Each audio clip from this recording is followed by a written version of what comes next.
오늘은 여러분과 함께 제6장 하나님의 통치와 섭리라는 제목으로 구약 성경 중에서 사사기와 룻기를 살펴보겠습니다. 먼저 사사기를 살펴보겠습니다. 사사기는 하나님의 통치와 12명의 사사 이야기를 담고 있습니다. 사사기의 역사적 배경은 여호수아의 죽음에서 시작하여 왕정체제, 즉 왕이 통치하는 체제의 등장까지를 다루고 있습니다. 이 시기에 해당하는 BC 2000년 후반부에는 고대 근동 지방 전역에 걸쳐 거대한 민족 이동이 이루어지던 시기였습니다. 이번에는 사사기와 여호수아서를 잠시 비교해 보려고 합니다. 여호수아 시대는 모세의 후계자였던 여호수아의 강력한 리더십 아래 이스라엘은 하나님께서 약속했던 가나안 땅을 정복한 후 각 지파별로 공평하게 땅을 분배하여 정착했습니다. 그러나 사사시대에 와서는 모든 이스라엘 백성들에게 막대한 영향을 미칠 만한 뛰어난 능력의 지도자가 등장하지 않았습니다. 간헐적으로 카리스마적인 사사들이 등장하지만 여호수아가 죽은 후에는 모든 것이 내리막길로 치달았습니다. 그래서 사사기에는 그때에 이스라엘에 왕이 없었다라는 말씀이 있는데 그때에는 이스라엘에 여호수아와 같은 인물이 없었다라는 표현처럼 들립니다. 이는 과거를 회상하는 방식을 통해서 여호수아와 같은 인물이 나타나야 한다는 미래에 대한 소망을 품고 있는 것이죠. 그래서 왕이 없었다는 표현은 미래에 대한 소망을 담아 왕이 통치하는 시대를 통해 그들의 문제가 해결될 수 있음을 암시합니다. 이번에는 사사기와 관련한 요약 영상을 준비했는데 잠시 영상을 보고 수업을 이어가도록 하겠습니다. 사사기. 기억해봅시다. 여호수아는 이스라엘 지파들을 약속의 땅으로 인도한 후 율법의 명령에 순종함으로 하나님과의 언약에 신실할 것을 요구했습니다. 그러면 열방의 하나님이 어떤 분이신지 보여줄 수 있기 때문이죠. 그러나 사사기는 여호수아 사후 완전히 실패한 이스라엘에 대한 이야기입니다. 이 책의 이름은 당시 이스라엘의 지도자의 유형에서 유래합니다. 그들에게 왕이 있기 전 사사들이 각 지파를 다스리고 있었는데 이들은 법정의 재판관이 아니라 지역의 정치, 군사적 지도자, 즉 부족장에 가까웠죠. 그리고 경고합니다만 사사기는 매우 충격적이고 폭력적인 책입니다. 이스라엘의 도덕적 타락과 나쁜 리더십, 그리고 이들이 어떻게 가나안 족속과 다를 바 없게 되었는지 알려주죠. 하지만 이 슬픈 이야기는 미래에 희망을 주려는 것이기도 한데요. 책의 구성에서 이를 엿볼 수 있습니다. 긴 서두에서는 이스라엘이 실패한 이유가 남은 가나안 족속을 다 내쫓지 않았기 때문임을 소개합니다. 그리고 긴 본문 부분에서는 점점 타락해가는 이스라엘 사사들을 기록합니다. 시간이 흐르면서 이들이 어떻게 매우 좋음에서 좋음, 나쁨, 그리고 아주 나빠지는지 보여줍니다. 결론은 매우 충격적입니다. 이스라엘 백성 전체의 타락을 보여주는데요. 그럼 각 부분을 좀 더 깊이 살펴보죠. 도입부는 약속의 땅에서 영토를 부여받은 이스라엘 지파들에 대한 기록입니다. 여호수아가 가나안의 주요 성읍들을 정복했지만 여전히 정복할 땅이 많이 남았고 가나안 사람들도 많이 살고 있었죠. 1장에는 이스라엘이 약속의 땅에서 쫓아내지 못한 가나안 족속과 성읍이 길게 나열되는데요. 기억하십시오. 가나안 족속을 쫓아낸 것은 도덕적 타락과 우상에게 자녀를 제물로 바치던 관습을 피하기 위해서였습니다. 하나님은 이스라엘을 거룩한 백성으로 부르셨지만 그렇게 되지 않았죠. 2장은 이스라엘이 가나안 족속과 이웃해 살며 그들의 문화, 종교적 관습을 그대로 수용해버리는 실상을 기술합니다. 여기서 잠시 이야기가 멈추고 2장의 대부분에서 저자는 앞으로 일어날 모든 사건에 대한 개요를 보여줍니다. 이스라엘 역사에서 이 시기는 하향 곡선을 그리며 더 나빠지기를 반복하죠. 이스라엘은 가나안 족속처럼 되어 하나님을 거역하고 죄를 범하고 하나님은 그들이 가나안 족속에게 정복과 압제를 당하도록 내버려 두십니다. 결국 이스라엘이 자신들의 잘못을 깨닫고 회개하면 하나님은 이스라엘을 구원할 사사를 세워 적을 물리치고 평화의 시대가 오게 해주십니다. 그러나 결국 이스라엘은 또다시 죄를 짓고 처음부터 다시 반복합니다. 이 악순환은 문학적인 구성이자 다음 부분으로 이어지는 흐름인데요. 앞으로 등장할 6명의 주요 사사들에게서 반복되는 현상이죠. 첫 3명의 사사는 온니엘, 에훗, 드보라인데 이들의 이야기는 서사적인 모험담이면서 피비린내가 진동합니다. 사사 자신 또는 그들의 조력자들이 적들을 물리치고 이스라엘 백성을 구해냅니다. 다음 세 사사들의 이야기는 더 깁니다. 이들의 성격적 결함에 초점을 맞추며 그 정도가 점점 심해지는 걸 보여주죠. 기드온은 시작이 꽤 좋았습니다. 겁쟁이였지만 마침내 하나님이 그를 통해 이스라엘을 구하실 수 있다는 것을 신뢰하게 되죠. 그래서 거대한 미디안 군대를 횃불과 항아리를 든 단 300명의 용사로 무찌릅니다. 그러나 성질이 고약했던 기드온은 전투에서 자신을 안 도왔다는 이유로 많은 동족 이스라엘 사람들을 죽입니다. 이때부터 모든 게 추락하기 시작합니다. 그는 전투에서 취한 금으로 우상을 만들었는데 그가 죽고 나자 온 이스라엘이 그 우상을 숭배하며 다시 악순환이 시작되죠. 다음은 입다라는 사사입니다. 그는 산에 사는 폭력배 같은 사람인데 이스라엘의 상황이 심각해지자 장로들이 그에게 가서 도와달라고 구걸합니다. 지도자가 된 입다는 암몬 족속과의 전투에서 효과적으로 많은 승리를 거두지만 이스라엘의 하나님을 너무나 몰라서 마치 가나안의 우상처럼 여기죠. 전투에서 승리하면 딸을 제물로 바치겠다고 서원할 정도로요. 이 비극적인 이야기는 이스라엘이 얼마나 타락했는지 보여주는데요. 이들은 더 이상 자신들의 하나님의 성품을 몰라 살인을 행하고 잘못된 예배를 드리기에 이릅니다. 마지막 사사인 삼손, 역대 최악입니다. 그는 많은 약속을 받고 태어났지만 이스라엘의 하나님과 관계없는 삶을 살았죠. 문란하고 폭력적이며 오만했습니다. 잔인한 전략으로 블레셋을 이겼지만 스스로는 결코 온전한 삶을 살지 못했죠. 그의 삶은 끔찍한 집단 살육의 장면으로 끝이 납니다. 여기서 잠시 짚고 가죠. 여러분은 책의 이 부분에서 반복되는 주제를 발견하셨을 겁니다. 그건 중요한 순간마다 하나님의 영이 사사들에게 능력을 주셔서 구원의 역사를 이루신다는 것입니다. 하나님이 이렇게 엉망인 사람들을 사용하신다고 해서 그들의 결정 전체 또는 일부라도 승인하신다는 뜻은 아닙니다. 하나님은 무엇보다 자기 백성을 구원하고자 하시는데 함께 일해야 할 자가 타락한 지도자들 뿐이니 그들을 사용하신 것뿐이죠. 이 부분 전체는 상황이 얼마나 악화됐는지 보여주려고 구성된 것입니다. 더 이상 이스라엘과 가나안 족속을 구별하지도 못할 지경이죠. 본이 되어야 할 지도자들도 말이죠. 마지막 부분에 오면 온 이스라엘이 타락합니다. 2개의 비극적인 사건이 나오는데요. 심장이 약한 분은 주의하십시오. 2 사건은 사사기 마지막에 4번 반복되는 이 핵심 구절에 따라 구성됩니다. 그때 이스라엘에 왕이 없으므로 사람이 각기 자기의 소견에 옳은 대로 행하였더라. 첫 번째 사건은 미가라는 이스라엘 사람에 대해서입니다. 그는 개인 소유의 우상신전을 세웠는데 단지파가 보낸 사설부대가 신전을 약탈하고 그의 모든 소유를 훔칩니다. 그리고 평화로운 도시인 라이스를 불태워 모든 거주민을 살해하죠. 정말 끔찍한 이야기입니다. 이스라엘이 하나님을 망각하자 힘이 곧 정의가 되고 마는데요. 마지막 사건은 훨씬 더 심각합니다. 성범죄와 폭력으로 점철된 이 충격적인 이야기는 이스라엘 최초의 내전으로 이어집니다. 매우 충격적인데요. 그게 곧 핵심입니다. 이 사건들은 경고의 메시지인 겁니다. 이스라엘이 이렇게까지 파멸에 이른 것은 그들을 사랑하사 이집트의 종살이에서 구원하신 하나님을 배신한 결과입니다. 이스라엘에게는 다시 구원이 필요한데요. 이번엔 자기 자신들로부터 말이죠. 유일한 희망의 빗줄기는 끝에 반복되는 이 말씀에서 발견됩니다. 사사기를 맺는 마지막 문장인 이 말씀. 이스라엘에 왕이 없으므로. 이렇게 다음 책들의 배경이 준비됐습니다. 앞으로 룻기에는 다윗 왕 가족의 족보, 사무엘상에는 이스라엘 왕권의 기원이 기록됩니다. 그러나 사사기는 비극으로서 그 가치가 있습니다. 인간의 실태를 냉정하게 보여주고 궁극적으로 은혜의 하나님이 그의 백성을 구할 왕을 보내주실 것을 알려주기 때문입니다. 이것이 사사기입니다. 사사기에는 12명의 사사들이 등장합니다. 당시 사사들은 지역 정치 및 부족의 족장에 가까웠던 사람들입니다. 그래서 평상시에는 이스라엘 백성의 어떤 법적인 문제들을 해결하였고 적들이 침입할 경우에는 그들과 싸워서 몰아내는 장수로서의 역할도 했습니다.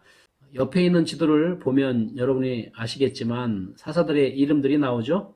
정리해보면 사사들은 하나님께서 각 시대에 그들이 속한 지파에서 여러 문제, 즉 법적인 문제 또는 전쟁의 문제들을 해결하도록 세움받은 사람이었음을 알 수 있습니다. 사사기에서는 잠시 짚고 넘어갈 것이 있는데요. 하나님은 이스라엘 자손에게 가나안 땅을 선물로 주셨다고 합니다. 이스라엘을 위한 약속의 땅인 셈이죠. 그런데 그곳에는 이미 오랫동안 정착해서 살고 있었던 원주민들이 있었습니다. 아무리 하나님이라 할지라도 가나안 원주민들을 이유 없이 정복당하게 하는 것은 부당하다고 생각이 들만 합니다. 도대체 하나님은 무슨 이유로 가나안의 원주민들이 이스라엘을 통해 정복당하게 하셨을까요? 성경에서 그 이유를 찾아볼 수 있는데요. 가난한 사람들은 극심한 도덕적 타락과 우상 숭배, 즉 자식을 그들이 섬기는 신에게 제물로 바칠 정도로 우상 숭배의 폐단이 심각했기 때문입니다. 결국 하나님은 그들의 죄에 대하여 심판하시기 위해서 이스라엘 자손을 그곳으로 인도하시고 정복을 통해 그 땅에 정착하게 하였음을 알 수 있습니다. 이것은 또한 이스라엘 자손도 가나안 땅에서 우상 숭배와 도덕적 타락을 멀리해야 하는 근거이기도 하죠. 그러므로 이스라엘 자손도 그 땅에서 과거 가나안 사람들과 같은 삶의 방식으로 살게 된다면 하나님의 징벌을 피할 수 없게 될 것입니다. 그렇다면 이스라엘은 모세와 여호수아를 통해서 약속의 땅에서 온갖 우상과 죄를 멀리하며 하나님을 잘 섬기면 하나님의 축복이 임한다는 설교를 들었는데 과연 그렇게 따랐을까요? 사사기를 읽다 보면 계속해서 반복되는 패턴을 하나 발견하게 되는데 그것이 바로 사사기의 특징입니다. 그 패턴을 보면 먼저 이스라엘이 죄를 짓습니다. 그러면 하나님은 그들을 징벌하시죠. 그 징벌은 가나안과 그 주위에 살던 다른 민족을 일으켜 가나안 땅에 살고 있던 이스라엘을 공격하여 약탈과 억압을 받도록 합니다. 그러면 이스라엘은 고통 가운데 하나님께 회개하며 우상 숭배를 버리고 다시 하나님을 섬기기 시작하죠. 그때 하나님은 사사를 통해 이스라엘을 구원해 줍니다. 그러면 사사가 사는 날 동안 평화를 누리게 되죠. 그러나 사사가 죽으면서 어느새 이스라엘은 다시 온갖 우상 숭배와 죄악을 저지르게 됩니다. 그러면 다시 하나님은 그들을 징벌하고 이스라엘을 회개케 하여서 다시 또 사사를 통해서 하나님의 구원이 임하고 평화를 누리게 되는 이런 패턴이 반복되었습니다. 그래서 사사시대를 한마디로 표현한다면 불순종과 징벌의 악순환이라 할 수 있습니다. 이처럼 사사시대는 불순종과 징벌의 악순환이 반복되면서 사사들마저도 시대가 흘러갈수록 점점 더 타락해 가며 하나님이 원치 않는 모습으로 변해갔습니다. 결국 지도자의 타락은 곧 이스라엘 전체의 타락으로 이어지며 이스라엘 민족 내의 온갖 우상 숭배와 범죄, 더 나아가서는 지파 간의 전쟁까지 벌어지며 충격적이고 비극적인 모습을 보여줍니다. 결국 사사시대는 그때에는 이스라엘의 왕이 없으므로 사람마다 자기 소견에 옳은 대로 행하였더라 라며 사사기는 끝을 맺습니다. 이것을 통해 이스라엘에는 진정한 왕이 필요하다는 메시지를 던져주고 있죠. 한편 사사시대의 힘의 상징하면 떠오르는 인물이 있죠. 여러분들도 잘 아는 인물인데 바로 삼손입니다. 삼손은 태어나면서부터 하나님께서 구별하여 세우신 사사입니다. 그는 어머니로부터 어렸을 때부터 사사로 선택됐음을 알았고 그가 하나님이 세우신 사사로서 이스라엘 민족을 위해서 그에게 특별한 하나님의 능력도 주셨음을 알았습니다. 그러나 삼손은 자신의 신분을 망각하고 자신에게 있는 특별한 능력을 이스라엘 민족을 위해서 사용하기보다는 자신의 인간적 탐욕을 위해서 사용하다가 그만 모든 힘을 잃고 블레셋 사람들에게 잡혀가 온갖 치욕과 능욕을 당하는 인물에 대한 이야기입니다. 잠시 영상을 좀 보고 오시겠습니다.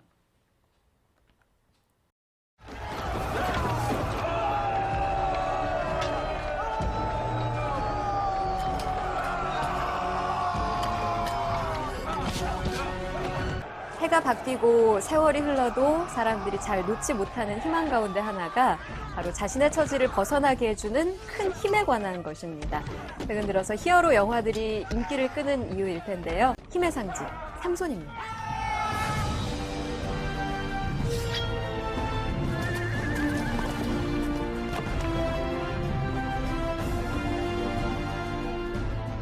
Eu sei que a Dalila enfeitiça, que ela cega os homens.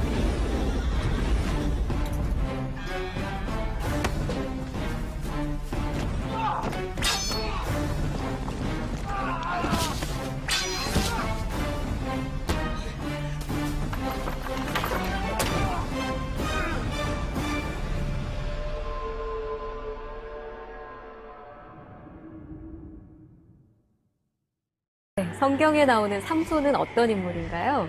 삼손은 하나님께서 이스라엘을 그 고통받는 블레셋으로부터 구원하기 위해서 부른 사사입니다. 근데 알다시피 삼손은 매우 큰 힘을 가진 존재였는데 동시에 그 힘을 잘 조절하고 절제해야 되는 그런 나실인이었습니다. 그런 의미에서 보자면 오늘 우리가 힘이 가장 고도로 사용되어지는 힘을 가진 시대에 어떻게 하면 절제하면서 살아가야 할지 매우 중요한 비밀을 보여주는 분이라 할 수 있죠. 성경 속에 기록된 삼손은 태어나면서부터 엄청난 힘을 가진 존재였습니다. 사자를 염소 새끼에 다루듯이 찢어 죽일 만한 힘을 갖고 있었고, 나귀 턱뼈를 가지고 블레셋 군사 1000명을 죽일 정도로 힘이 셌습니다. 하지만 삼손의 힘은 자신이 만든 힘이 아니라 하나님이 주신 힘이었습니다. 그래서 그는 그 힘을 자신이 아닌 하나님과 민족을 위해 사용해야 마땅했습니다. 처음과 달리 삼손은 그 힘의 권세를 가지고 기생과 즐기는 등 그 힘의 본래 의미를 상실하고 살았습니다. 급기야는 들릴라라는 여성에게 파묻혀 자신의 힘을 방임하게 되었고, 그때부터 그의 힘은 저주가 되고 말았습니다. 결국 삼손은 적국 블레셋 사람에게 매수된 여인 들릴라의 유혹에 넘어가 두 눈이 뽑힌 채 놋줄에 묶여 감옥에서 맷돌을 돌리는 저주받은 신세로 전락하고 맙니다. 이것이 바로 큰 힘을 헛되게 사용한 인간의 괴로움입니다. 하나님이 자신을 블레셋으로부터 민족을 지킬 사람으로 부르셨다는 것을 깨달은 삼손은 다시 그 큰 힘을 회복하고 싶었습니다. 큰 힘. 삼손에게 주신 하나님의 힘은 약한 자와 가난한 자를 돌보고 사랑하고 또 지키고 섬기기 위한 것이었기 때문입니다. 다시 그 힘을 사용하기 위해서 삼손은 거꾸로 모든 것을 포기해야 했습니다. 자신의 목숨까지도 말입니다. 이처럼 책임을 깊이 인식하고 자신을 포기할 때 삼손의 힘은 회복되었습니다. 단지 힘만 있었던 어리석고 무지한 삼손이라고 남을 뻔한 역사책에 새로운 이름으로 기록되게 된 것입니다. 결국 그는 모든 힘을 잃고 블레셋 사람들에게 능욕을 당하면서 깨닫게 된 것이 있습니다. 그것은 바로 하나님이 그에게 주신 능력의 이유였습니다. 하나님이 주신 능력으로 하나님과 이스라엘 민족을 돌봐야 하는 목적이 있었음을 깨닫게 된 것이죠. 시간이 흘렀지만 여전히 블레셋 사람들은 삼손을 수치스럽게 여기면서 조롱하였습니다. 삼손은 마지막으로 하나님께 기도합니다. 오 주 여호와 하나님이여, 간구하옵나니 나를 기억하옵소서. 오 하나님이여, 간구하옵나니 이번 한 번만 나를 강하게 하사 블레셋 사람들이 내 두 눈을 뺀 것을 단번에 원수 갚게 하옵소서. 삼손은 하나님이 주신 능력을 마지막으로 옳은 일을 위해서 사용하기로 작정하고 대신에 자신의 목숨까지도 포기할 정도로 자신의 모든 것을 다 내려놓았습니다. 그 결과 그는 이스라엘을 그토록 괴롭히던 블레셋과 그들의 우상을 하나님이 주신 능력으로 물리치며 사사로서의 사명을 다했던 것을 볼 수 있습니다. 네, 이번에는 룻기를 살펴보도록 하겠습니다. 룻기에는 초자연적인 사건이나 기적이 나오지는 않습니다. 그러나 주의 깊게 성경을 읽는 독자라면 출애굽 이야기만큼이나 하나님의 선하신 손이 이 사건들을 인도하고 계심을 깨닫게 됩니다. 그래서 룻기의 핵심 메시지는 하나님의 섭리입니다. 룻기의 역사적 배경은 사사들이 치리하던 시대이죠. 그리고 룻의 남편 보아스가 다윗보다 3세대 전 인물이라는 사실을 고려해 본다면 룻기는 사사시대 후반기에 속한다 할 수 있겠습니다. 그 시대는 이스라엘 자손이 하나님과 그 율법을 떠나 불성실함과 불순종이 확산하던 역사적 배경 가운데 전개되는 이야기입니다. 그러면 룻기는 사사기와 어떤 면에서 다른지 잠시 살펴볼까요? 사사기는 정복과 해방의 전쟁이 벌어지던 시대에 초점을 맞추고 있습니다.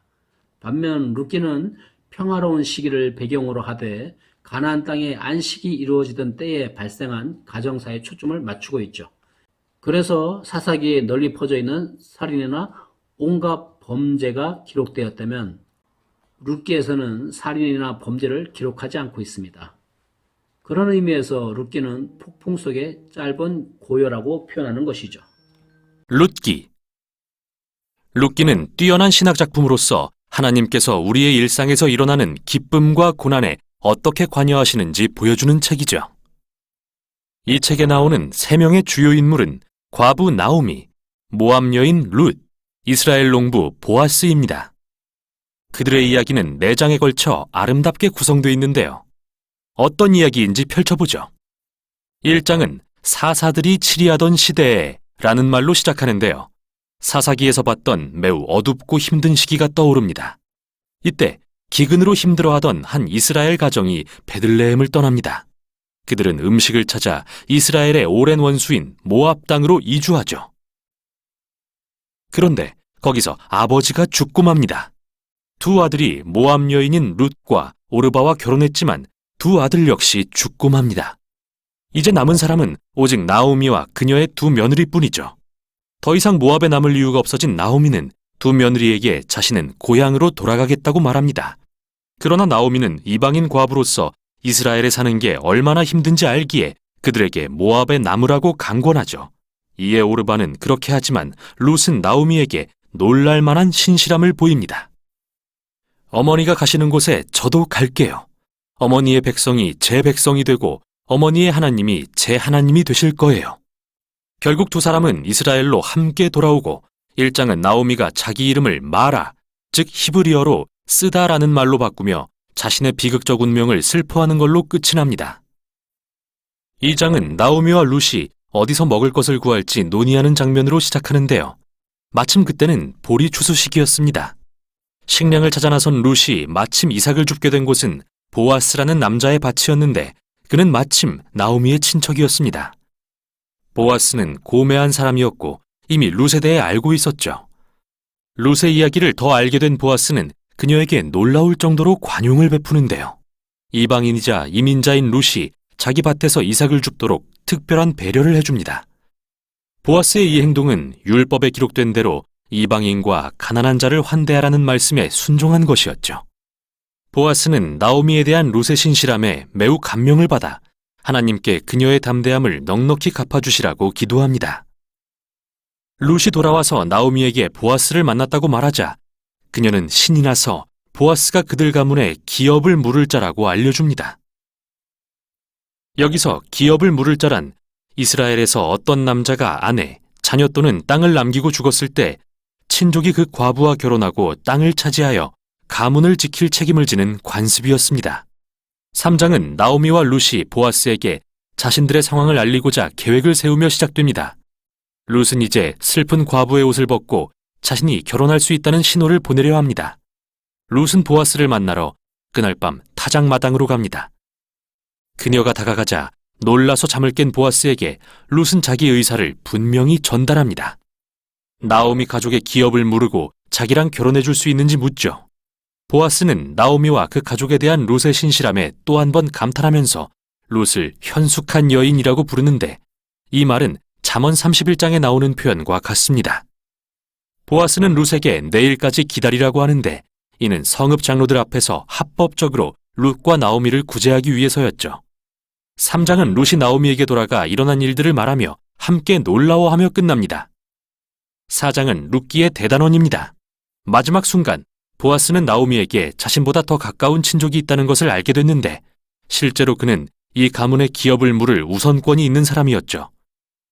그러나 막판에 이 사람은 모압 여인인 룻과 결혼해야 한다는 것을 알고 이를 거절합니다. 하지만 보아스는 룻의 참모습을 알기에 나오미 가문의 소유를 승계하고 룻과 결혼합니다. 마치 처음에 룻이 나오미의 가문에 신실했듯이 이제 보아스도 그들에게 신실함을 보여줍니다. 이야기가 결론에 이르자 일장의 모든 비극이 반전됩니다. 남편과 두 아들의 죽음이 바뀌어 룻이 재혼하여 새로운 아들을 낳아 나오미는 기쁨을 회복하죠. 이 같은 서두와 결론의 대칭 구조는 더더욱 놀라운데요. 서두에서는 비극에도 불구하고 룻이 신실한 행동을 보여주었다면 결말에서는 보아스가 신실한 행동으로 이 가문의 온전한 회복을 이루고 있는 것입니다. 이러한 대칭 구조는 2, 3장의 구조에도 뚜렷이 드러나는데요. 각 장은 나오미와 룻이 그들의 미래를 위해 계획을 세우며 시작합니다. 그 후 룻과 보아스는 섭리에 따라 만나고 마침내 나오미와 룻은 모든 일어난 일들을 기뻐하며 마무리됩니다. 아름답게 구성된 이 이야기 속에 정말 궁금한 점이 하나 있는데요. 그건 바로 하나님에 대한 언급이 거의 없다는 겁니다. 물론 등장인물들이 하나님에 대해 가끔 말하긴 하지만 룻기의 저자는 한 번도 하나님이 하시는 일을 직접 언급하지 않죠. 이게 바로 탁월한 점입니다. 하나님의 섭리가 모든 장면 뒤에서 인물들의 상황과 선택을 통해 이야기를 엮어가는 걸 보여주기 때문이죠. 나오미는 자신의 비극이 하나님의 심판이라고 생각했지만 진정한 하나님의 계획은 나오미와 그 가문을 회복시키는 일이었던 것입니다. 하나님은 룻의 담대함과 신실함을 통해 나오미의 삶을 치유하시고 그뿐 아니라 현명한 농부인 보아스의 관대함과 신실함도 사용하십니다. 하나님은 그의 선행과 룻의 담대함을 통해 나오미와 그 가문을 구원하신 것이죠. 이처럼 룻기는 하나님의 목적과 뜻, 그리고 사람의 결정과 뜻이 어떻게 상호작용하는지 탁월하게 보여줍니다. 하나님은 신실하게 순종하는 자기 백성을 통해 온 세상의 구원을 이루어 가시는 거죠. 이제 이야기의 진짜 결론입니다. 룻기는 한 족보로 마무리되는데 이는 보아스와 룻의 아들 오벳이 다윗 왕의 할아버지가 됨을 알려줍니다. 즉, 다윗으로부터 오실 메시아의 족보인 거죠. 이 순간 우리는 이처럼 평범한 일상의 사건들이 모여 하나님의 원대한 구속 사역을 이루어간다는 사실을 깨닫게 됩니다. 룻기는 우리에게 평범한 일상의 삶 속에서 구체적으로 일하고 계시는 하나님의 역사를 묵상해보라고 권면합니다. 허망하게 남편과 두 아들을 잃은 나오미는 이제 싫든 좋든 고향으로 돌아가야 할 형편이 된 것이죠. 그래서 두 며느리에게 그들의 남은 생애의 행복을 위해서라도 다들 고향으로 돌아가라고 말합니다. 나오미와 두 며느리는 새로운 삶을 위한 선택의 때가 된 것이죠. 그러나 룻이라는 며느리는 한사코 시어머니가 가는 곳으로 함께 가겠다고 고집을 부립니다. 룻이 대답하길 나보고 어머니를 떠나며 어머니를 따르지 말고 돌아가라고 강권하지 마소서. 어머니께서 가시는 곳에 나도 가고 어머니께서 머무시는 곳에 나도 머물리이다. 어머니의 백성이 내 백성이 되고 어머니의 하나님이 내 하나님이 되시리다. 룻은 결국 그의 시어머니를 따라 어머니가 섬기는 하나님을 자신도 섬기겠다며 어머니와 함께 하겠다고 말합니다. 여기서 룻은 왜 하나님을 섬기며 하나님의 백성이 되겠다고 선택했을까요? 그 이유는 룻이 나오미의 가족과 그동안 함께 살면서 그들이 섬기던 여호와 하나님을 경험하였기 때문입니다. 그리고 룻은 홀로 남겨진 시어머니에 대한 애틋한 동정하는 그 마음이 있었기 때문이기도 하죠. 룻은 자신의 고향으로 돌아갈 수도 있었겠지만 더 큰 삶의 축복을 기대하며 나오미를 따라 가나안 땅으로 가서 하나님을 섬기는 백성이 되겠다고 결심하고 나오미의 고향 땅으로 함께 이주하였습니다. 우리는 매일 선택하며 살아야 합니다. 이 길로 가야 할지 저 길로 가야 할지 말이죠. 그리고 대부분의 사람들은 자신이 익숙한 곳에 머물려고 합니다. 그러나 나의 삶의 긍정적 변화를 원한다면 도전적 자세를 가지고 새로운 기회의 가능성을 선택해야 할 것입니다. 그런데 그런 도전적 선택은 그리 쉬운 결정이 아닙니다. 왜냐하면 도전적 선택을 통해 새로운 삶을 경험하는 것은 때론 고통이 수반될 수 있기 때문입니다. 그렇다고 매일 익숙한 곳에 머물며 새로운 환경으로의 도전을 게을리한다면 늘 그저 그런 삶을 살 수밖에 없을 것입니다. 올바른 선택은 그 선택의 결과가 내 삶뿐만 아니라 다음 세대에도 연결되는 중요한 것입니다. 가문의 영광이라는 말이 있듯이 나의 올바른 선택이 가문의 영광이 될 수 있습니다. 그러므로 여러분이 미래를 생각하면서 더 나은 것을 바란다면 지혜롭고 올바른 방향으로 도전적 선택을 해야 하겠죠.